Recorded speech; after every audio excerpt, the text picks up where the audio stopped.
Ku tengok cerita, novel cerita apa, ada mesej kata ada lelaki yang akhirnya dia cuba call mesej, akhirnya dah telefon ada lelaki lain, ingat girlfriend dia selingkuh, rupanya girlfriend dia kena dengan anak jiran sebelah, dia perangnya dia tidak elok, akhirnya panggil polis untuk tangkap dia.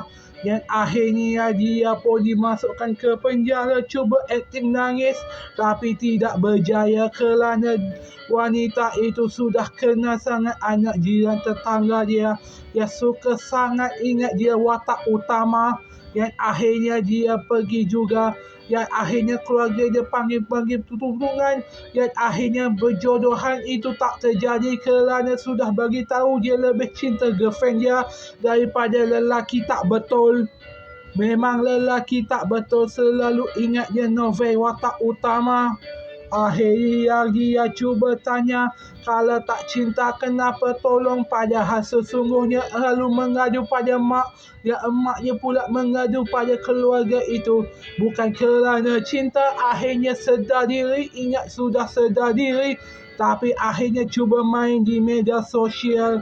Akhirnya kalah lagi. Lelaki itu lebih bijak, tidak tamak, yang tidak ongok.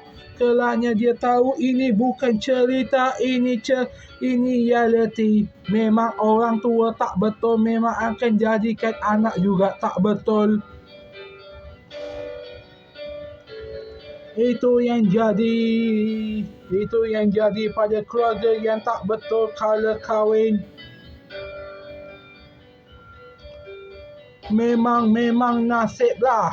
Anak keluarga tak betul, tambah anak tak betul. Ingat novel cerita, ingat diri dia karakter utama.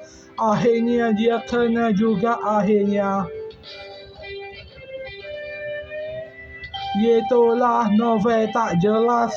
Ini novel macam membandingkan reality. Memang macam reality.